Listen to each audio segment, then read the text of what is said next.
جب تک سورج چاند رہے گا۔ بہرحال قبلہ شاہ جی تشریف لے آئے ہیں، اور میں آپ کو سنا رہا تھا صلاح الدین ایوبی کی بات، کہ صلاح الدین ایوبی کو اس کے بھانجے نے کہا کہ اس کا رستے میں قلعہ آتا تھا، اس کی جناب قلعہ آتا تھا، اس نے کہا کہ مامو جان جب آپ نے آنا ہے تو آپ کا استقبال میں نے کرنا ہے۔ بہرحال یہ غازی یہ تیرے پر اسرار بندے جنہیں تو نے بخشا ہے ذوق خدائی، اللہ تعالیٰ پھر ان کے لیے اسباب بھی ویسے ہی پیدا کرتا ہے۔ جب صلاح الدین ایوبی اس مذاکرات کے لیے آیا، بہت بڑا خیمہ لگ گیا شاہی، 21 صلیبی یورپی حکمران وہ سارے بیٹھے ہوئے، ان کے جرنیل بھی بیٹھے ہوئے۔ یہ قاضی بہاؤالدین شداد نے اپنی ڈائری تاریخ میں لکھا ہے، اور اس میں جناب یادداشت میں اس نے کہا کہ جب صلاح الدین ایوبی آیا نا تو ان خیموں کے سامنے ہی اس کے بھانجے نے صلاح الدین ایوبی کو بہت بڑی سلامی پیش کی، اور سلامی کا انداز یہ تھا کہ گھوڑے چلتے آتے، گھوڑوں کے پاؤں میں گلوں میں سونے کی پازیبیں اور جھانجریں ہوتی، اور وہ ایسے کر کے سینکڑوں کی تعداد میں مچلتے ہوئے اچھلتے ہوئے دلکی اور جناب شتری چالے چلتے ہوئے وہ سامنے جناب صلاح الدین ایوبی کو سلامی پیش کر رہے تھے۔ تو کہتے ہیں کہ اٹھ کر صلیبی حکمران صرف اس سلامی کا منظر دیکھ رہے تھے کہ مسلمانوں کا کوئی جرنیل آ رہا ہے۔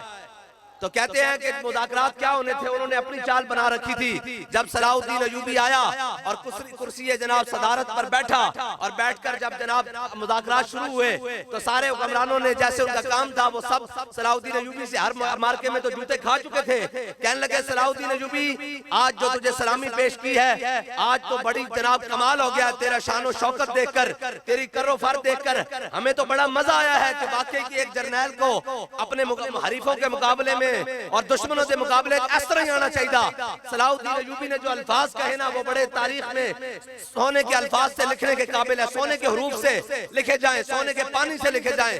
صلاح الدین ایوبی نے کہا صرف تمہیں اتنا ہی دکھانا تھا، یہ تم نے ہمارا کر و فر دیکھ لیا؟ اس نے کہا جی دیکھ لیا۔ اس نے کہا میں اسی کر و فر کے ساتھ عنقریب فلسطین میں داخل ہو رہا ہوں۔ یہ ہے مسلمانوں کی تاریخ۔ اقبال نے کہا یہ غازی یہ تیرے پر اسرار بندے جنہیں تو نے بخشا ہے ذوق خدائی، اور یہ ذوق خدائی ہے کیا؟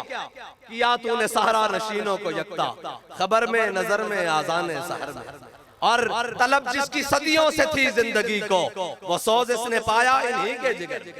جناب موسیٰ علیہ السلام کی قوم سامنے آگے جناب فرعون کا لشکر، جناب موسیٰ نے کہا آؤ بھائی بڑی بنو سلوہ کھایا، سارا کچھ کھایا، آؤ لڑے۔ انہوں نے کہا فَذْهَبْ أَنْتَ وَرَبُّكَ فَقَاتِلَا إِنَّا هَاهُنَا قَاعِدُونَ، جاؤ تسی تے جناب موسیٰ تو اڑا رب لڑے، اسی تے ایتھے بیٹھے جناب لنگر کھان واسطے ایتھے بیٹھے ہاں۔